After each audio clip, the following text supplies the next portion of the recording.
আসসালামু আলাইকুম রহমতুল্লাহি তাআলা ওয়া বারাকাতুহু। হ্যাঁ বলো। এক গম্বুজ শাহজালাল মসজিদের কিছুদিন আগে আমরা একটা মাহফিল করছিলাম। মাহফিল করার সময় হুজুরের কাছে কে বা কারা বলেছে যে আমরা এই এলাকায় বক্স বাজাই নর্তকী নাচাই, এই জন্য হুজুর আমাদের মাহফিলে আসবে না বলছে। তারপর হুজুরের কাছে আমরা সবাই গিয়ে কাকতি মিনতি করে হুজুরকে বহুত কষ্ট আনলাম। আমরা এটাকে নিষিদ্ধ ঘোষণা করছি এলাকা থেকে।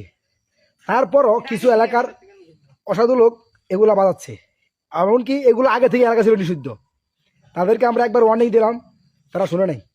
দ্বিতীয়বার আমরা এলাকা যারা যুব সমাজ ছিলাম, এমনকি মসজিদের কর্তৃপক্ষ সহ বক্স এমনকি মেশিন আমরা জব্দ করেছি। আশা করি তারা সবাই আগামীকাল আমাদের মসজিদ প্রাঙ্গণে এসে এসব বিচারের সাথে সম্মুখীন হয়ে তারা এগুলো বুঝে নেবে ইনশাল্লাহ ইনশাআল্লাহ। আসসালামু আলাইকুম ওয়া রাহমাতুল্লাহি ওয়া বারাকাতুহু। রাত বাজে 12:30। আমাদের এই যে পাশে প্রতিবেশী গাজা, ওনার নাম, ওনার ছেলে ওখানে তারা বিয়ে বাড়িতে বক্স বাজাচ্ছিল। আমরা নিষেধ করা সত্ত্বেও আবার বাজাচ্ছে তারা।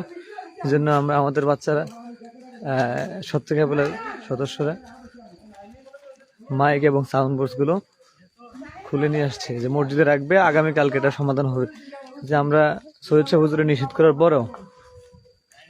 করার পরেও কেন আবার বক্স বাজানো হয়েছে এবং আমরা নিষেধ করেছি, তারপরও আমাদের এখানে রয়েছেন এই যে এখানে বক্স রয়েছে, আমরা খুলে নিয়ে এসেছি। আমরা অন্যায়ের বিরুদ্ধে আমরা সোচ্চার ইনশাআল্লাহ। অলওয়েজ সত্য কাফেলা তৈরি হয়েছে অন্যায়ের বিরুদ্ধে সোচ্চার হওয়ার জন্য ইনশাআল্লাহ।